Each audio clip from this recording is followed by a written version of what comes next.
O que precisa ter no contrato do seu escritório de arquitetura? O contrato ele não deveria aparecer só quando dá problema. E quando a gente fala de contrato, coisas mais técnicas, muitos escritórios nem têm esse contrato, começa por aí. E eu sou do time, eu sou a favor de que também cada área de profissão precisa se responsabilizar por cada coisa. Então eu não sou a favor de ter aqueles contratos bases, aqueles templates prontos, porque eu acredito que cada escritório é muito único, tem suas cláusulas particulares e eu acredito e confio muito no serviço de um advogado para estar fazendo esse serviço pra gente, algo realmente personalizado, algo que ele vai entender com certeza mais do que nós.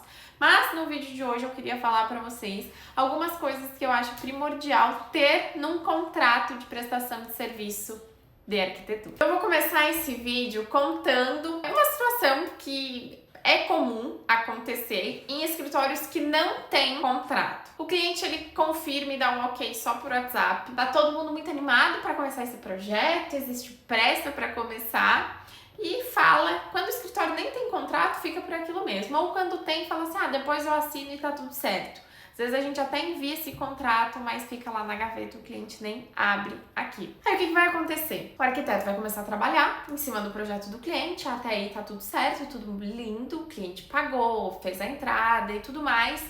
E aí começa a etapa de aprovação de projeto. E aí que vem o pulo do gato. Porque tem clientes e clientes.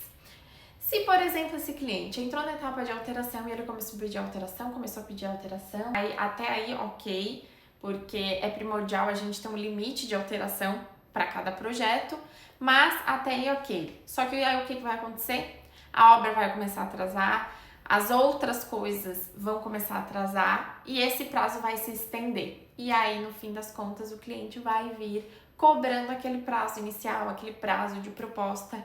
E aí você vai falar, mas no contrato estava escrito tal coisa. E aí o contrato não vale de nada porque não teve assinatura nem da tua parte, nem da parte do cliente. Esse exemplo que eu te trouxe é um de inúmeras possibilidades. Pode acontecer de o pagamento atrasar, pode acontecer de o cliente pedir um serviço que não estava incluso no contrato.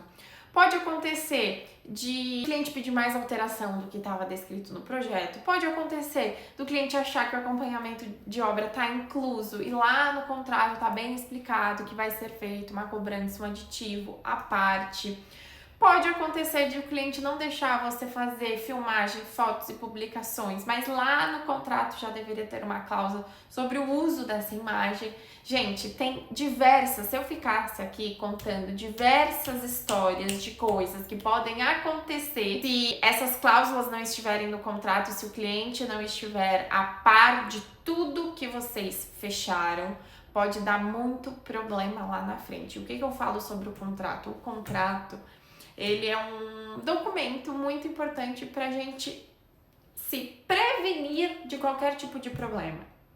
Vou ser bem sincera com vocês, no meu escritório eu sempre tive contrato e eu nunca tive problema algum com o contrato.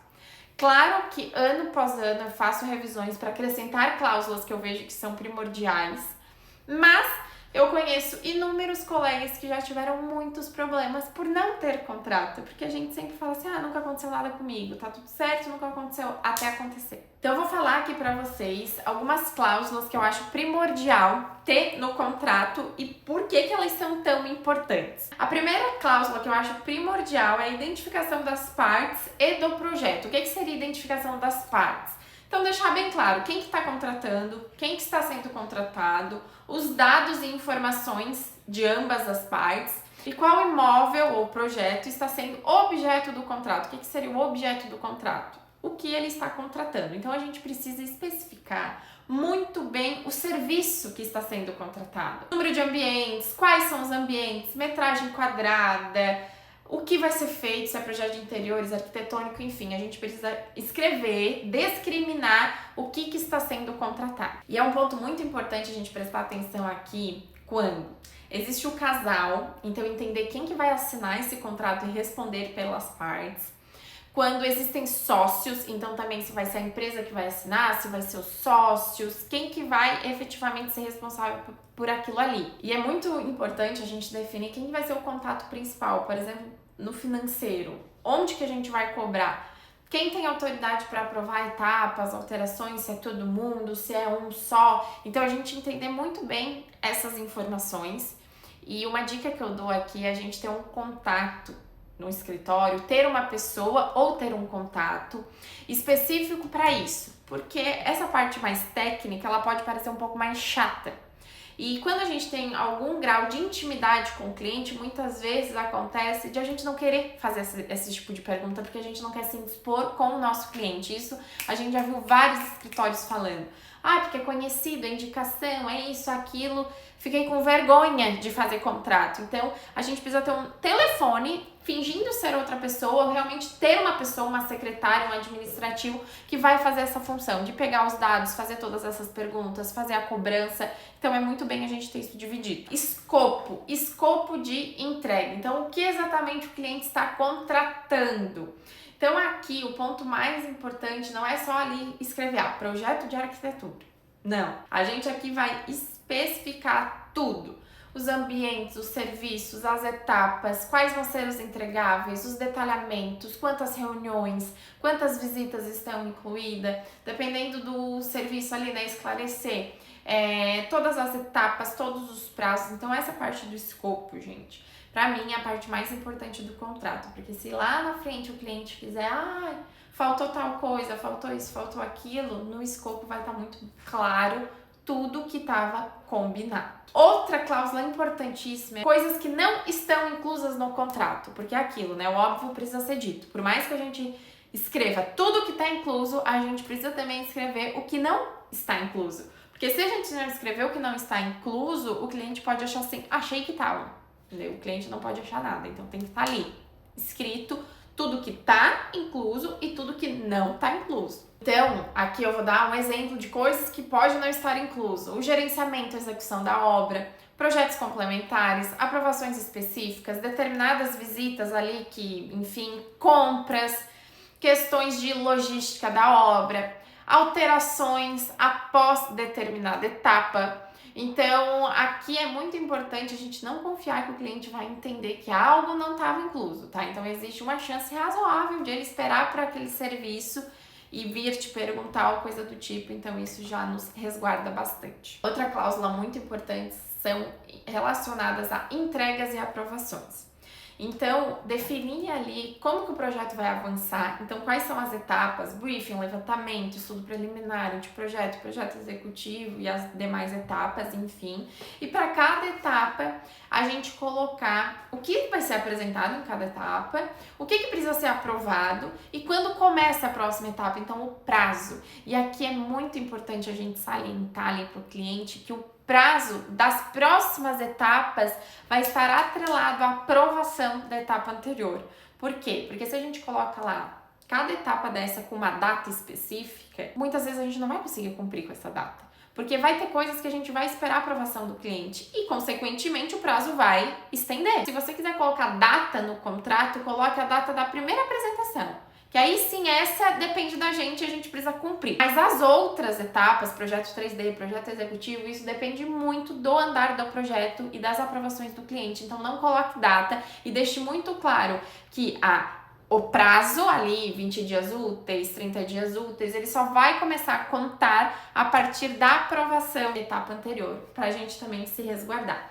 E é muito importante a gente colocar isso. Os dias úteis de cada etapa, porque daí assim o cliente já vai ter uma noção de quanto tempo vai durar tudo. Então, tudo isso precisa estar muito descrito. Outro item que eu acho primordial nessa mesma cláusula é a gente também colocar quanto equivale do projeto cada etapa, porque lá no financeiro depois isso vai ser importante. Então, eu vou dar um exemplo. O projeto como um todo é 100%. 100% é o projeto concluído. Quantos por cento vale o briefing? Quantos por cento vale o levantamento? Quantos por cento vale o estudo preliminar? Então, é muito importante a gente fazer essa subdivisão da porcentagem do projeto conforme as etapas. Outra cláusula muito importante aqui também é relacionada às alterações. Então, aquilo que a gente conversou antes. Quantas alterações estão incluídas no contrato? O que pode acontecer caso eu queira mais alterações? E em quais etapas essas alterações podem ser feitas? Então, aqui é tu deixar muito claro. se vai ser 2, 3 alterações, se tu pode fazer alteração na parte de planta baixa, na parte do 3D, que tu não faz a alteração depois do projeto aprovado. Se for feita mais alterações do que está incluso, ou alterações depois do projeto aprovado, vai ter um aditivo contratual em cima do teu valor de hora. Aí tu precisa deixar muito claro qual é esse teu valor de hora, a tua hora técnica, quanto que vai ser basicamente esse orçamento complementar. Então o cliente ele também precisa ter noção, porque a gente não pode deixar muito em aberto, vamos cobrar, mas vão cobrar quanto? O cliente também precisa ter essa noção e o contrato ele precisa ser bom para ambos os lados. Voltando a falar um pouquinho sobre a cláusula, onde a gente coloca sobre os prazos, o prazo ele vai ser muito importante.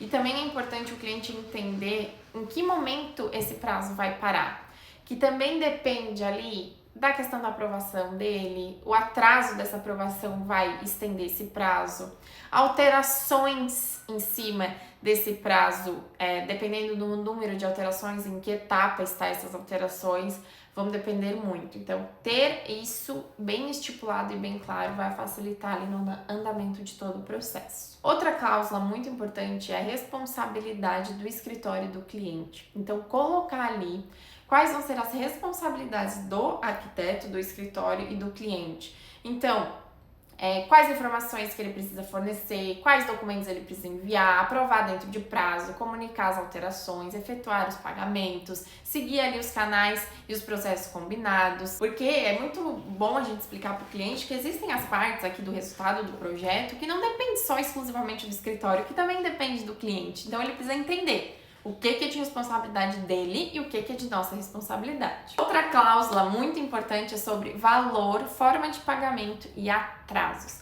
Então aqui no contrato é primordial que a gente coloque o valor total desse contrato, desse projeto, desse serviço que ele está contratando, qual que vai ser o valor de entrada e como que vai ser feito o pagamento das parcelas, em quantas vezes, datas de vencimento e a forma de pagamento, se vai ser Pix, boleto, cartão, então tudo precisa estar muito claro ali naquele contrato. E aqui também é importante a gente colocar uma cláusula prevendo o que acontece em caso de atraso, se vai ter multa, se vai ter eventual suspensão ali dos serviços, quais os encargos aplicados. Então ter essas cláusulas ali um pouco mais chatinhas, mas precisa ter isso aqui super importante. E também é importante colocar ali se existir alguma despesa adicional que não está incluso em contrato ali de projeto, por exemplo, deslocamento, viagens, impressões, taxas, serviços extras. Então precisa deixar claro ali quem que vai pagar isso caso não foi contratado junto com o projeto. Outra cláusula é sobre a questão das visitas em obra, loja e a parte de acompanhamento de obra. Então, especialmente importante a gente ter isso muito claro, porque acompanhar a obra pode significar coisas completamente diferentes para o arquiteto e para o cliente. Então, por exemplo, se estiver incluído quantidade ou frequências de visitas, o objetivo dessas visitas, o que será registrado ou entregue, né? O limite ali de atuação do escritório e se essas visitas extras, elas vão ser cobradas à parte, se vai ter um pacote ali mensal depois. E é muito importante aqui a gente diferenciar esses serviços, o que é acompanhamento, o que é gerenciamento, o que é fiscalização e o que é execução. Outra coisa que eu gosto sempre de colocar é onde vai ser feita a comunicação e os registros dessas informações aqui do projeto. Quais que vão ser os canais ali? WhatsApp, e-mail, vai ser pelo grupo, reuniões. E determinar ali a questão das aprovações. Então, vão ser feitas atas de visitas, vai ser feita solicitação de alteração, documentos. Então, toda essa parte mais documental é preciso estar muito bem claro ali no contrato, para depois o cliente não ficar muito perdido em relação a isso. Outra cláusula que a gente sempre coloca é relacionada a pausa, cancelamento ou uma rescisão contratual. Então, colocar ali o que vai acontecer se o cliente desistir, pausar o projeto, desaparecer por meses. Então, tanto para o nosso lado do escritório, quanto para o lado do cliente. Então, como que vai funcionar essa rescisão? Vai ter multa rescisória de ambos os lados? Então, aqui sempre lembrar que o contrato ele não pode ser abusivo. Então, precisa ser bom para ambos os lados. Outra cláusula que eu coloquei depois no meu contrato, não foi assim quando eu abri o escritório, mas que foi muito importante, foi sobre o uso de imagem, portfólio e direitos autorais sobre o projeto. Então, definir ali de forma adequada de quem é a autoria, o uso do projeto, sobre alterações, reprodução e principalmente divulgação de imagem. Então, se o escritório ele pretende fotografar, fazer aquelas fotos profissionais, né, publicar, participar de concurso e tudo mais, precisa estar em contrato e caso o cliente não queira, precisa estar combinado antes. Uma coisa que eu sempre deixo muito clara aqui é que antes de assinar o contrato, o cliente ele precisa entender o contrato. Então é bem legal quando se tem tempo ou disponibilidade de a gente elaborar esse contrato e na reunião, em alguma reunião ou de forma bem rápida, sucinta, ali 15 minutos, explicar para ele todo o contrato, onde tá as informações, porque às vezes o cliente, sinceramente, ele nem vai ler o contrato. E isso pode te prejudicar lá na frente.